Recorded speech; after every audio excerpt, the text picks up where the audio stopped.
In a world where carbs are your enemy, you need one man to help you fight your battles. That man is Jimmy.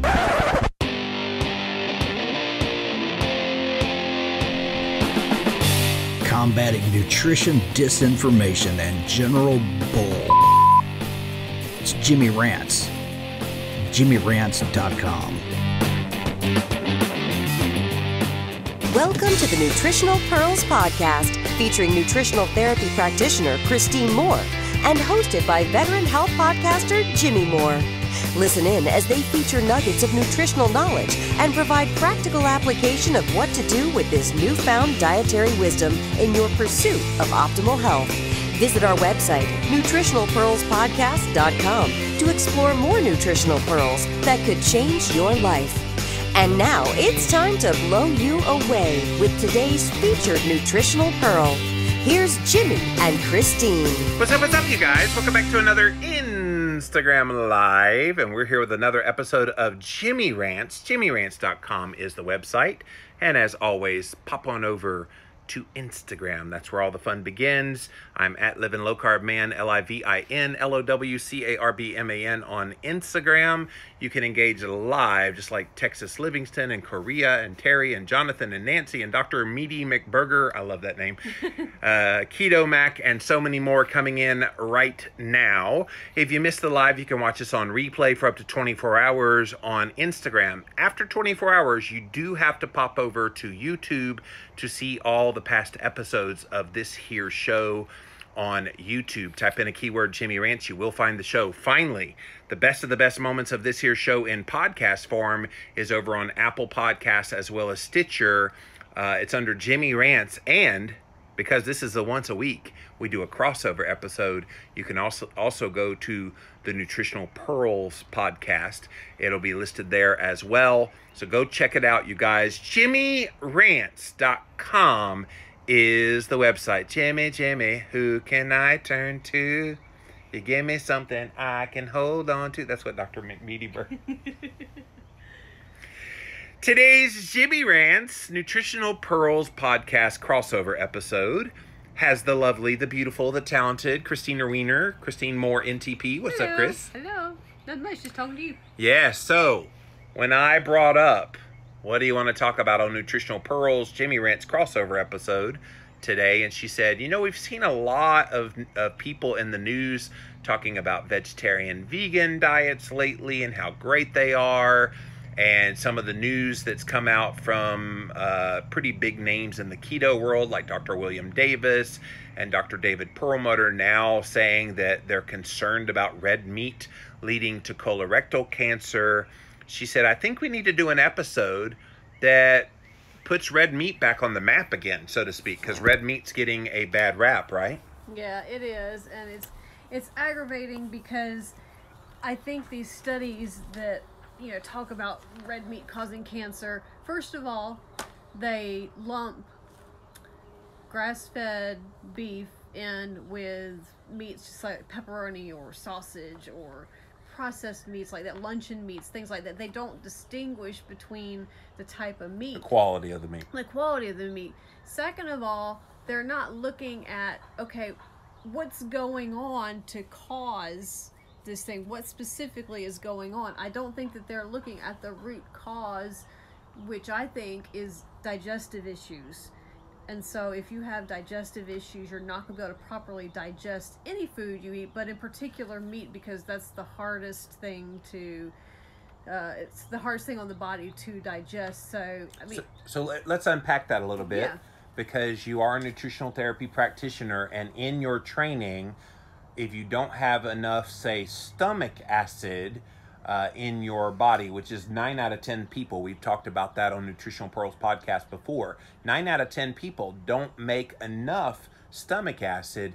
What is the ramification of that for people eating red meat? So what happens to the proteins and the fats if you don't have enough stomach acid?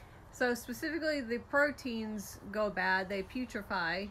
Putrefy. And then the fats go rancid. Fats go rancid. Yes, so the food sits in the stomach longer than it should. once it does empty into the rest of the system, the rest of the intestinal area, it causes irritation in the intestinal tract. This is where your gut microbiome live, and so it causes imbalances in that. And this is what I think could be at the root cause of the cancer. I can't speak definitively. Of the colorectal cancer, yeah, you're saying. I can't speak definitively towards it, but it's my theory because this undigested food causes so many problems. Right, and we talked about this earlier too, that there's a lot of people who go vegan because they say, when I eat red meat, I don't feel well. Could this be a reason why? Oh yeah, I mean, definitely, if you're not digesting your foods properly, especially meat, you're not going to feel good. I mean, you're going to feel excess fullness, you're going to feel bloated, you're going to possibly have, it could lead to autoimmune conditions because you develop leaky gut, and leaky gut leads to a whole host of problems like allergy symptoms. You could have stomach pains if you're not digesting your foods properly. So proper digestion is the key to overall health. So those of you that have gone vegan because you had some of these symptoms from eating red meat, it wasn't the red meat necessarily. It could be that your body just isn't properly digesting them. Maybe you need some digestive enzymes and some other things to help bring that in order. Is that right?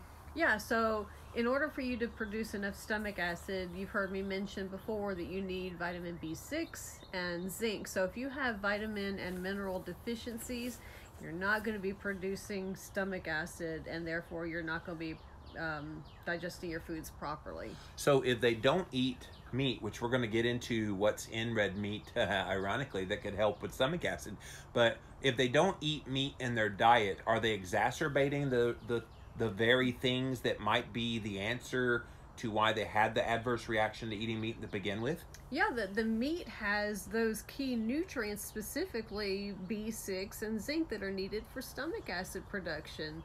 And it has a bunch of other stuff that we'll list here in a minute. Right.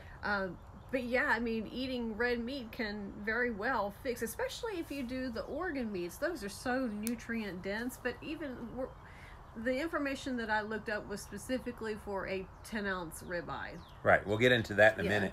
yeah. So what I wanted to say too was, so these people that they stop eating red meat because they think it's somehow harmful to them. They're concerned about colorectal cancer because they read T. Colin Campbell's The China Study, which was cited by Dr. David Perlmutter as one of his sources of why he believes colorectal cancer is a thing.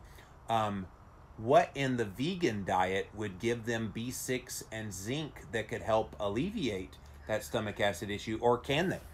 It's really hard. A lot of vegans, if you were to do vegetarian, they still eggs eat would help. eggs. So that's your complete source of proteins, and they're very nutrient dense. But a vegan, a lot of people that are vegan are deficient in the B vitamins, and this is why, because your red meat has a lot of the B vitamins. It has four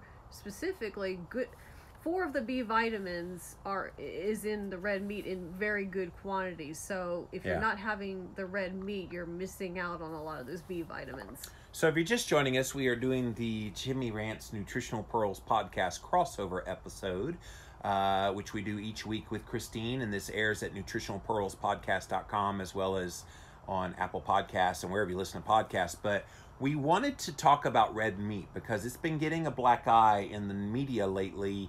A lot of negativity being put out there about red meat and cancer, red meat leading to cardiovascular issues, red meat and death and all this stuff. And so I wanted to talk about, and you did too, you brought this up to me, all the good things about red meat. So let's make the case for eating more, not less red meat for your health. So let's get into the nitty gritty. What good things are in like a ribeye steak, for example? Okay, so I printed all this stuff out so I could get you accurate information. So if you're looking at a 10-ounce ribeye, It's about typical 10 ounces, yeah. You're looking at 63 grams of fat. Fat Yep. is really good for brain function, for proper immune function. Fat is actually the preferred source of fuel for the heart and the brain. That's why we're called fatheads, because the brain loves fat. What'd you call me? You fathead, you.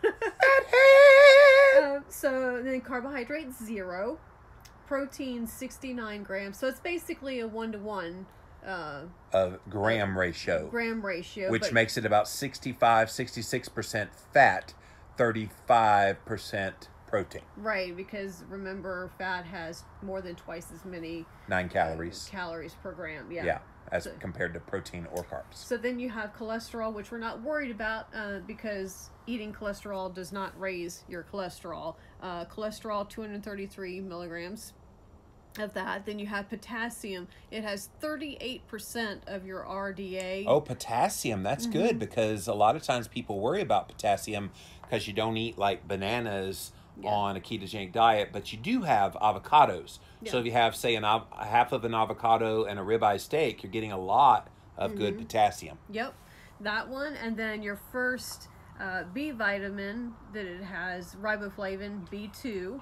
What's that do? That comes out at 60%. So B2 is good for, it helps the body break down fats, carbohydrates, and proteins. So you're 60% of RDA. RDA, yeah. The meat's not 60%. Right, 60% of RDA. Yeah, 60% of RDA. Yeah, because you just said 60%, but not RDA, and I was like, whoa, let's correct that. Okay, so all of these are recommended daily allowance, which take that for a grain of salt. It's not always accurate either, but it's a good point of reference. Yeah. So the next one, B3, which is niacin, and that comes in at a whopping 95-ish. Wow, of your RDA. Wow, that's almost everything. Yep. Then you have... Oh, hold on, before you move on, what does that do? What does niacin B3 do? So that, it's used, like if you don't want to take a statin medication, it helps lower LDL and raise your HDL. So a cholesterol lowering effect. Yeah. From red meat. Yeah, I know, right? I thought red meat was supposed to make your cholesterol go high and give you heart disease. That's what they say.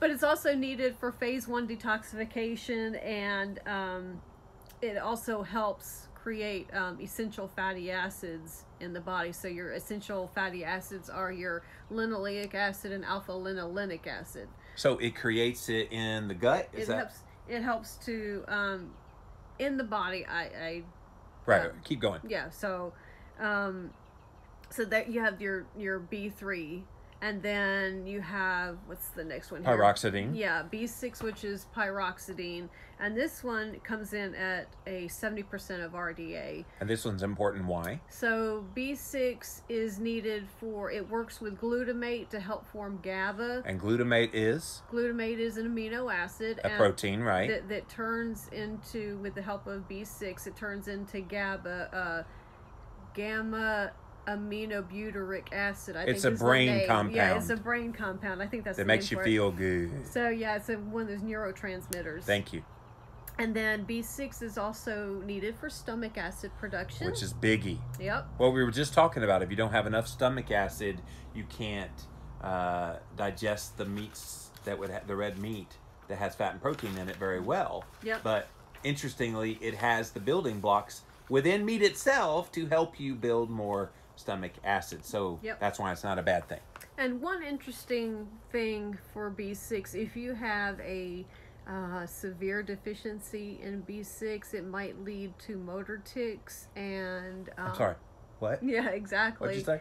And obsessive compulsive. I'm sorry, no, it's not. No, it won't. What? No, that's like turning all the things. I know. Christine has obsessive compulsive. Somewhat. If I wanna upset her, all I'd have to do is tip this over. Don't do it. So it's tipped over. It's making her brain hurt right now. My brain's itching. Yes. So what are you gonna do about it? I'm not doing anything about it. See? So then if I do this one. See, I'm tipping over for the podcast listeners. I'm tipping over little candles because it makes her brain hurt. Yeah. So what was that you needed to keep your brain from going obsessive compulsive? B6. She needs more B6, you guys. I do. Because she has a snarky husband that will knock everything over. Uh-huh, yeah, definitely. At night, I go in and turn all the cans sideways so she has to fix them the next day. He's so mean. This is what I get to put up with 24/7. And you like it. Yeah, I love it. This next one is really important because you see a lot of vegans that are B12 deficient. Yeah. This is because they're not eating meat, specifically red meat. B12 comes in at a whopping 101% of RDA. Wow. In a 10-ounce ribeye. This is why so many vegans have trouble with B12 and have to get B12 shots. Yep. It's because if you're not eating red meat, you're not getting that 100 and what'd you say? 101%. 101%. I wonder what that extra 1% does for you. Just pee it out. Just pee any extra, it's yeah. a water-soluble vitamin. Oh, that's so true. The B vitamins are water-soluble. Yep. Yep. So cobalamin or B12, it helps with healthy. There's that truck. You said that they would. We pull predicted up. because last week on the Nutritional Pearls podcast, we had a loud neighbor's truck, and we predicted that it would happen again because it wasn't there. Anyway, it's here. Yeah. Fortunately, he seems to be behaving so far. He's behaving, yes. So B12 is important for brain health. It helps keep your nerves healthy, and it improves the... My nerves. Yeah. Are they healthy?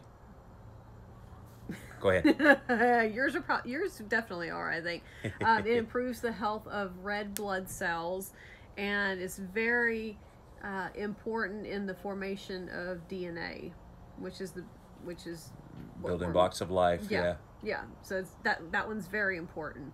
So that's your B vitamins that it has. The next one... let me remind people, Okay. if you're just joining us, we are talking about and making the case for eating more, not less red meat for your health. A lot of people have heard news reports lately of why red meat is bad. So we are using this opportunity on this Jimmy Rants Nutritional Pearls podcast crossover episode to extol the virtues of red meat. So we're in the midst of telling you all the great micronutrients that are in it, and we're up to...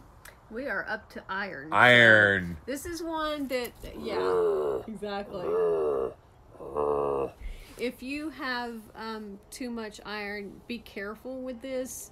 But it has a good amount of iron in it, so it comes in at 36% of RDA. Yeah. So if you know that you have hemochromatosis or just iron overload. Yeah, don't necessarily stay away from red meat altogether. Just keep an eye out on your levels, and you can go give blood on occasion. Yeah, to give help. blood like once a quarter maybe, and Yeah. or 2-3 times a year. Yeah. I tend to have higher iron levels, so I have to do that. Yeah, and then it's important for you not to cook with an iron skillet. Oh yeah, because the iron... I was so sad I had to get rid of my cast iron skillet. I know, we still have I had it, a but we don't... beautiful cast iron Yeah, skillet, yeah. and I can never cook in it because it's got iron. Yeah, we still have it, but we don't use it, sadly. I wish we could. So that's iron. And then the next one is phosphorus, which is the second most abundant mineral in the body. Wow. And behind calcium is the first. Yes, because of bones. Right. So phosphorus comes in at 55% of RDA. And in red meat. Right. So this is one of those minerals that helps the muscles to contract, and it's another essential part of DNA, and it also helps nerve function. So when you eat red meat, it helps you deal with me better, so I get on your nerves and nerve function. Yeah. So give me that ribeye. Red meat, baby! Give me that ribeye that's in the freezer there. Oh my goodness. I need to eat one of those every day to deal with you. All right, it's getting personal now. I'm the keto carnivore guy, not you. No, I don't know that I could do keto carnivore because I love my vegetables too much. But I'm not harming myself, as we're finding out here today. Red meat is not going to be the enemy, so it's okay that I'm making it the basis of my diet. No, and your gut health is still good from what I can see because your poops are beautiful. She's looking at my poops, you guys. See, that's the kind of relationship we have. Yeah. Poops. Yep. Come here, babe. Sexy. Yep. The next one is zinc. Zinc comes in at 83% of RDA. Zinc is one of those ones that's needed for stomach acid production. Yes, along with B6. And it's good. Yes, and it's good for a healthy immune system. So whenever Jimmy and I feel like we're getting ready to come down with something, we will pop some zinc, vitamin D, and vitamin C. I haven't been sick in 2 years now. Yeah. Yeah, me Where's neither. some wood to knock on? But yeah, so And here's the thing. You used to always get sick, and we now know it's because your gut health was compromised. You have autoimmune disease, leaky gut, and all that stuff. Yeah. So we know that that's the norm for you. So Yep. the fact that you're not getting as sick anymore is a clear sign that keto is really helping you. Yep. And the red meat that you eat. Yep, I agree. So I'm a happy camper. Zinc is also used to help wounds heal faster. It's part of the immune system there. So if you find that you have wounds that are taking a little bit longer to heal, then Red meat's the answer. You might be deficient in zinc. Zinc is also responsible for helping you to taste foods. So if you have lost your sense of taste, or you find it diminished, then you might be deficient in zinc. And that's something that we often hear older people talk about, that they've lost the ability to be able to taste things very well. And could it be this issue? Yeah, it very well could be. As you get older, I've seen this with my grandparents. They don't eat as much. Of anything. And I wonder if that's because they can't taste the food. And Right. so if you let's just say you find that you do get sick and you have a stuffy nose, you find that you can't taste your food as well.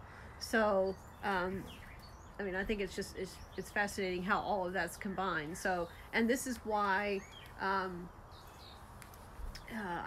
think you know, if you are sick, you just need to start, or you find that you're getting sick, start popping that zinc right away. I mean, that's really important for you to be able to taste your food. I mean, that helps you have an appetite. Or eat a bunch of ribeyes. Eat a bunch of ribeyes, yeah. So zinc also helps with immune function, and this is fascinating. It regulates the release of vitamin A from the liver. Oh, really? So your fat soluble vitamins, they get A, D, E, and K. A, D, E, and K, they get stored in the liver.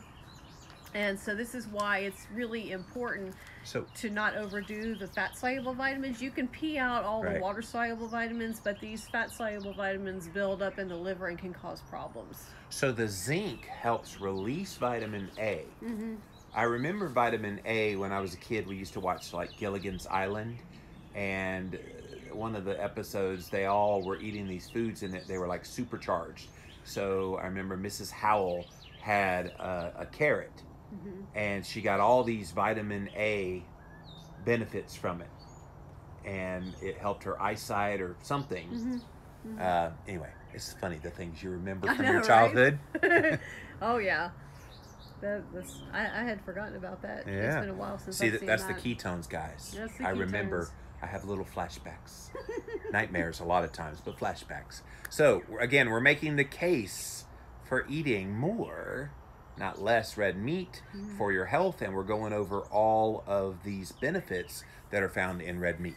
Yeah, so this next one, I would dare say that most everybody is deficient in this one, and this one is so easy to get. You don't need a lot of it. I'm talking about selenium, and the amount of selenium in a 10-ounce ribeye, you get 110% of Whoa. your RDA. So you don't need a Brazil nut. No. Not if you're eating red meat. Not if you're eating red meat, especially the ribeye, the 10-ounce ribeye. I mean, that's you're getting all the selenium you need, and so the selenium protects against oxidative stress. It's a key nutrient in healthy thyroid function. So if you have thyroid issues like I do, the conversion issue, it helps with that. Yeah, it converts the T4 into the active form T3. What happens if you don't have enough selenium? Does that pathway not work? Well, your thyroid just doesn't work right, and it's gonna slow down or just not work right. Does that lead to Hashimoto's or the other kind of thyroid issue? I think that's part of the reason why I have issues. I think it could... she has issues, all right. Yeah, well, anyway. She's married to an issue. I am. I think it could go either way because a lot of people have hyperthyroidism before they have hypothyroidism. Interesting. So I think it goes both ways. And it also, selenium is also needed for healthy adrenal function. And this is one reason, I think another reason why I struggle with my adrenal glands too, because I am probably deficient in selenium. And you're married to Jimmy Moore. And That'll mess with the adrenals every time. It's frustrating because I feel like sometimes I'm taking so many supplements to fix what's going on with me. And I know a lot of people poo-poo taking supplements, but But it's a means to an end for you. Yeah, I mean, it takes... you don't get into the position you're in overnight. Right. And it takes a long time sometimes to heal the body. Right. And so I'm doing what I need to do right now to help heal the body. I just sent off some saliva samples and urine samples to get tested for adrenal function. Right, cortisol response all throughout the day. Yeah, and then some hormonal things. I'm waiting to get those. It should be about 2 weeks before I get those back. But I think, you know, once I find out the status of that, I'll be able to kind of zero in on what I need to do specifically to fix those things. Right. What else we got in red meat? So, well, the selenium also helps to support the immune system as well. Immune system, yeah. All of this is good for your immunity. Yeah, yeah, definitely. Which keeps you from getting sick. And see, eat red meat. Mm-hmm. That's the best medicine for, I guess, disease prevention. Yeah, yep, I agree. The last thing that of substance that red meat has in it is choline. And so that comes in at 30% of your RDA. Choline's in eggs too, right? Yes. Pretty abundantly. Yes. Yeah. So you can eat eggs to get that. Steak and eggs, baby. I know. You're talking about a good meal there. But this is required. Choline is required for proper fat metabolism. So if you're eating a lot of fat on which you do on a ketogenic diet, you need to make sure that you get enough choline in your diet to help metabolize those fats. And then it also helps in brain function, like memory. So if you find that you're having trouble remembering things, maybe supplement on some choline. Maybe you're deficient in that. And then also choline is used for proper detoxification. So if you find that, let's say you get seasickness or motion sickness, it's a sign of need for detoxification. If you get jittery after 1 cup of coffee, like me, yeah, then it's a sign for need for detoxification, and so choline will help with that. Wow. So guys, as you can see, there's a lot of micronutrition in red meat, and one thing we've not brought up is that all of this is in the muscle meat. So this is what's in a ribeye steak. If you look at red meat and some of its like core parts, and let me put the caveat out there, there's a lot of kind of poo-pooing of red meat because it's mostly the conventional meat that people eat. But a lot of people also eat grass-fed types of meat. Can you talk briefly about the difference in the quality of that conventional meat versus grass-fed meats? So your grain-fed meats, and it aggravates me to know in these restaurants that brag about having grain-fed meat. I mean, it's just you want corn-fed. That was the corn-fed, one. I know. Who was that? Outback? No. It was the real expensive one. Ruth Chris.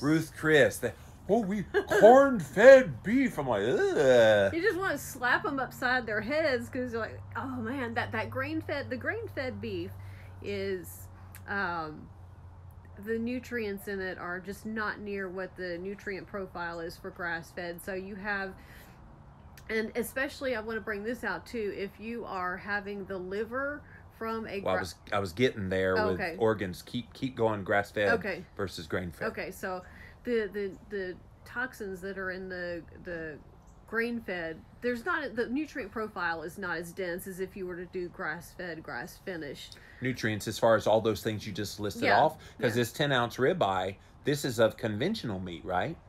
Yes. Well, it would probably is, but it would probably be better than even what you just described. Yeah. So you still get a good hunk of micronutrition. You just get a better fatty acid profile with the grass-fed beef.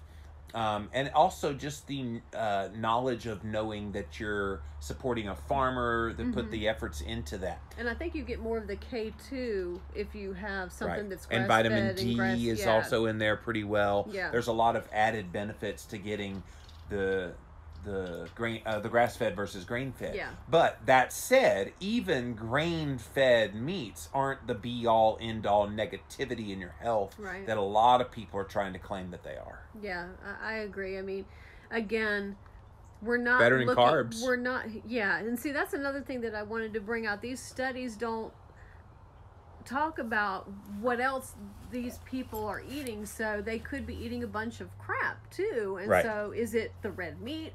Or is it the other crap that they're eating? So correlation does not equal causation. Right. Well, and I talked about that the other day when I did the whole rant all about the egg study that came out that claimed it led to greater death and greater heart disease. And I'm going, what else did they eat? Did they drink Coca-Cola with the egg? So all of that context matters as well. Now, you brought up organ meats, and this is the coup d'etat of red meat, that there is no vegetable in the world that can match the nutrient density of organ meats that come from animals. It's pretty phenomenal. Yeah, and for your organ meats, especially when you're talking about liver, you want to know how the animal was treated. You want to know if it's grass-fed, grass-finished, because a lot of these grain-fed animals are given, since they're grain-fed, they're going to be toxic, and their liver, the liver is what helps with the detoxification process. So it's like a filter. Everything goes through the liver. Don't eat organ meats from a grain-fed animal. No, you want it to be grass-fed, grass-finished, and because you're talking about better micronutrition, but you know that the health of the liver is going to be what it should be, so it can properly nourish you. Yeah, I couldn't think of that word. So because people forget what they eat, their body has to deal with whatever is in that food. And all the pesticides and antibiotics and everything that a grain-fed cow is being exposed to, as opposed to a grass-fed one, which generally the farmer takes a little more close care to their diet and what they're eating and how they're living and taking good care of them without the use of antibiotics, yada, yada, yada. So it's nothing but good when you're trying to get to that very micronutrient rich organ meats. You want it to be the best of the best cow that it could possibly be. Talk about, do you know some of the nutrition content in some of these organ meats? What's the highlights? You said liver. That has a lot of iron. What else? Do you know? We're going to save that for another day? Well, we can save it for another day, but the K2 is obviously one of those things. And like you said, the D and vitamin A is rich in there, and then vitamin E. So, I mean, it's all the fat-soluble vitamins. Yeah, your fat-soluble vitamins, it's incredible. And, I mean, pretty much it has a lot of everything in there. I mean, and like beef heart. Yeah, I mean, yeah. That heart is not something that I do. No worries. I can't do that. Well, and brain. I mean, we should do an awful good podcast one of these days. Where we go over all the things that are in an animal that are the odd bits and why you would want to add them to your diet, because we all know and heard about liver, but we haven't necessarily heard about why brain. We've had beef tongue before, which is really tasty. Don't let it lick you back. Anyway, so let's plan that. Let's do a whole awful Jimmy Rants Nutritional Pearls podcast. It will not be an awful podcast. Oh, it will be an awful podcast, but it won't be awful. So, guys, the bottom line, this Jimmy Rants Nutritional Pearls podcast crossover is red meat. It's been getting a lot of bad press. It's been getting a lot of vilification of you need to be eating less red meat. Less red meat you have in your diet, the healthier you are. And hopefully by now, you've learned from us here today that that's just not true. There's just so much good nutrition even in the muscle meat of red meat, that you don't need to eschew it in your diet. A lot of people are going to try to make that case for you that you need to get it out of your diet. We are telling you add more red meat into your diet if you want to be healthy. All right, let's see what you guys have to say. Welcome in, welcome in. Let's see here. Who is going to have the first good comment? Ashton does. I eat mainly keto carnivore, and I also take a B complex as well as zinc supplementation. Would you say stomach acid should be good? It should be, but there are other factors that affect stomach acid other than the micronutrients. So if you're stressed, you're not going to be producing adequate amount of stomach acid. If you drink alcohol, that kind of shrinks those pumps that release the stomach acid, and so you might be deficient there, depending on how much alcohol you drink. So medications obviously can affect that. So it's not just about the micronutrition, but the micronutrition does play a big part. So I would say that if all those other things are in line, if you're not taking certain medications, if you're not stressed, and if you don't regularly consume alcohol, then you're probably good. Got it. TJ Schwingle says, does pork count as red meat, or is that only beef? How about deer and other forms of meat? Red meat. Define red meat. Is it just beef? Red meat, whatever counts as red meat. So deer would be red meat. Lean. Deer would be lean red meat. Yeah, Kangaroo, we've been to Australia. That's red meat, but it's lean. Pork was the question. So they call that the other white meat. Yeah. So I don't know. I don't that's a good question. Lamb would be red meat. Lamb, yeah. Rabbit. Veal, maybe? No, is rabbit... I don't know what rabbit is a lean. It's lean. Listen, lean red meat. Yeah. We're gonna have to Google red meat, but yes, beef for sure. I don't know about pork. Pork, they call it the other white meat, but that's marketing. Yeah. Yeah. Anyway, I don't eat pork per se unless it's pork bacon. Well, I'm talking about I don't eat like a pork chop. It's too lean. Yeah. I do pork belly. We love pork belly. Yeah. Mate. All right. So no other comments on that? Nope. All right. Topper says, if it's a beef liver from organic, non-GMO, grain-finished cow, is that okay? So grain-finished is what they're saying. Yeah, if it's non-GMO. Organic, whatever that means. Well, the problem is in today's culture, organic means diddly squat. A lot of times. They didn't say anything about grass-fed there. My thoughts would be, if you know how the animal was raised, then it would be okay. I mean, you're still dealing with the animal consumed the grains, which inflammatory food. Yeah, which is really not natural for it. It eats grass. I mean, but grass is what's natural for it. Grains, like what they feed them, is not natural for them. So you're still going to be having some of the nutrient problems in the grain fed. Right. It's certainly better than if it wasn't organic or non-GMO. Right.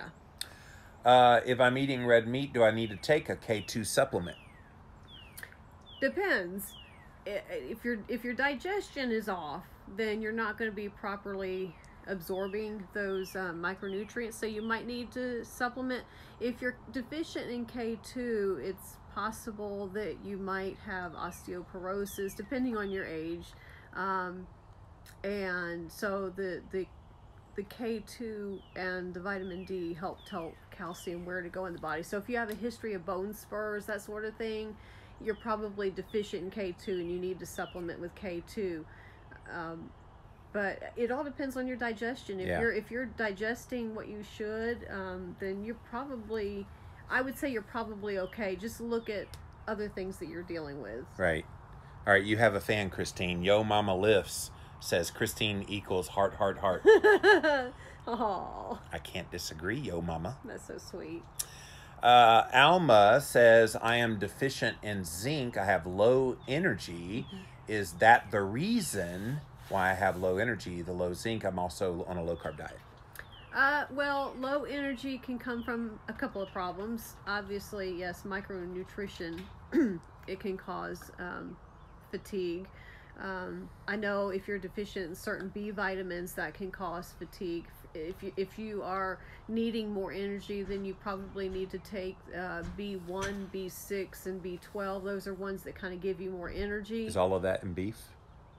B6 and B12 is, didn't see where B1 was. Where do you get listed. B1 from in your diet? B1 is I'm thiamine. testing her, you guys. B1 is thiamine. See how good she definitely is. Get that from eggs, and I'm trying. Eggs! And Steak and eggs? yeah, I would say eggs, and then some of your dark leafy green vegetables, I think. Steak, eggs, and a green salad. Yeah, there you go. Boom. But other things can cause fatigue. If you are dehydrated, that can cause some fatigue. If you have poor thyroid health, then that causes fatigue. Your thyroid controls your metabolic function and things like that. And so you could be tired for that reason, or depending on how your adrenal glands are, if your adrenal glands are tired, then you probably will have some problems with fatigue. All right, so Topper has come back and defined organic cows as grains that are non-GMO. So it's not just the GMO, the genetically modified organisms that's in the grains that's the concern, right? Yeah. And he said, and they say that the cow is grass-fed most of the life, but grain finished to help fatten them up at the end. Yeah. It's so hard for me to find any that have grass finishing where I live. I would say that would be okay if you are one that doesn't have a grain sensitivity or an allergy. I think that's fine, because remember, what the animal eats goes into your body. Right. The fact that it's grass-fed for most of its life is good. It's good, yeah. So you're probably okay and there. you probably get the fatty acid profile from that. Yeah, you're probably okay. So Deborah wants to know, I don't eat any red meat at all. I just don't like lamb. I would never eat beef because of the mad cow disease crisis from the 1980s in the UK. So is Deborah putting herself at harm by not eating red meat at all? Well, I mean, you can get your micronutrition from eggs, but if you have an aversion to meat, if it's just because of the mad cow scare, this is where knowing how your animals were raised is very important. Yes. Because if they're on a farm, that they're being treated well, they're being fed what they're supposed to be fed, not receiving antibiotics and that sort of thing, you're probably going to be okay. You're not going to run the risk of getting that sort of stuff. But a general aversion to meat stems, I think, from a zinc deficiency. Got it. Which we talked about earlier in this show. Yeah. Keto Max says your keto and carnivore advice is always stressed making sure it's well formulated. I'm concerned about poorly formulated versions and the countless memes that you have to defend against. So is there such a thing as a bad formulated version of a red meat based kind of diet? What would that look like? Oh, just eating a bunch of processed crap. So processed I mean, meats, you're saying? Processed meats, like pepperonis. If this is all that you have, like pepperonis, if all you eat is pepperoni, that's not well formulated. Can you explain that a little more? Because I know I've talked to Volek and Fenny, and they're like, salami, pepperoni, pastrami, all these things are perfectly fine to eat on a low-carb diet. Why is that a different kind of red meat than, say, a ribeye steak, which we talked about earlier? Okay, so a lot of these processed meats like this that are on store shelves have a bunch of crap in them. If you can find somebody, and bacon would fall into this thing where... Mini bacons. Yeah, mini bacons, where it's the way that it's processed is not good. They have a bunch of additives and things like that in there. So if you do have pepperoni, if you do have sausages, if you do have these lunch meats, they need to be done in such a way that they don't have all these additives. Sugars. They have a lot of hidden sugars in them. Funky ingredients, too. Preservatives. Fillers. So if you can find yeah, that's the caveat here. If you can find a good quality one, I don't see there being an issue with it. But but still, don't make that the preponderance of your keto carnivore diet. Alberto says, we are all made of red meat, so how do they think it's carcinogenic? No. We are a carcinogenic meat with legs, are we not? You can leave it to Alberto to always have something funny to share. That is so true. I think I remember Dr. Adam Nally mentioning that the carcinogens,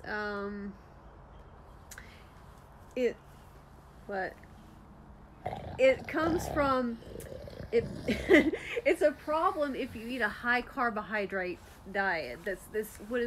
Nitrates, that's what I'm thinking. Well, and the glycation that happens from that. So if you eat a high carbohydrate diet, your body is not able to effectively handle these nitrates. But if you're eating a ketogenic diet, these nitrates and nitrites they're fine in my opinion. Yeah. So Val says, I never knew anything about the zinc and aversion to meat thing. My niece actually has that problem. Yeah, I would. And there's an easy way to test your zinc status. So you can go on Amazon or probably to a pharmacy, and there's something called an aqueous zinc solution. And you take a tablespoon of that, swish it around in your mouth for 30 seconds. If you're like me and you don't taste anything, if it tastes like water, then you know you're zinc deficient. If it tastes sweet, you're very zinc deficient. But if you taste something right away that's kind of unpleasant minerally, you're sufficient. Then you're sufficient. So I'm curious, why does it turn sweet in someone who's extraordinarily deficient? What's the sweet after? Is it just a sensation of sweet? It's not actually sweet. No, it's just like the sensation. I guess the body. That's just your body's way of telling you, hey, I really, really need this. Yeah, and it desperately. It goes back to that taste thing, too. If you're deficient in zinc, you're not going to be able to taste your food properly. And that's partially why. Yeah. That it tastes so sweet. Yeah. Okay. We learned so much on these Nutritional Pearls podcast, Jimmy Rants crossover episodes. So, that's all we had to share here today, you guys. Red meat. Don't vilify it. No. Nothing wrong with red meat. We've made the argument. We've made the case for eating more, because we are Jimmy and Christine. More. Mm-hmm. Not less red meat for your health. So, Christine, as always, thank you. Thank you. And that's all for this episode of the Nutritional Pearls podcast on Jimmy Rants. NutritionalPearlsPodcast.com if you're listening on the podcast. Thanks so much for joining us here today, and we'll see you again next Monday. And that's all the time we have for Jimmy Rants. Thanks for being here, you guys. JimmyRants.com. More meat for us, says Alberto. Alberto always brings the comedy with his comments, so we appreciate you, Alberto. JimmyRants.com is the website for this show that we do on a daily basis here on Instagram Live. So go follow me on Instagram at Living Low Carb Man, LIVIN LOWCARBMAN. Once you're there, you can engage live in the content, just like all these people. And the beautiful Christine is here once a week to do a show with me. If you missed the live, you can watch it on replay for up to 24 hours. After 24 hours, it does disappear. We throw all these past episodes up on... At least we're almost done. I am trying to finish this podcast, and they are drilling in the background. Anybody want to be Jimmy and Christine Moore's neighbor? I hate it that they do this on a Sunday. On a Sunday. We're trying to do a show here. Do they not know we're trying to do a show? Do they not know who we are? No, I'm just kidding. I did not say that. Kidding. I would never say that. Don't you know I'm Jimmy Moore? I am just kidding. I would never say that. I'm going to try to end the show now. Let's see if any more drilling happens while I'm talking. YouTube. That's where I was at. Go to YouTube. Type in a keyword Jimmy Rants. You will find the show. Finally, the best of the best moments of this here show in podcast form is the Jimmy Rants podcast over on Apple Podcasts as well as Stitcher. And don't forget, Nutritional Pearls podcast. Go leave us a review there, you guys. We've been out there as...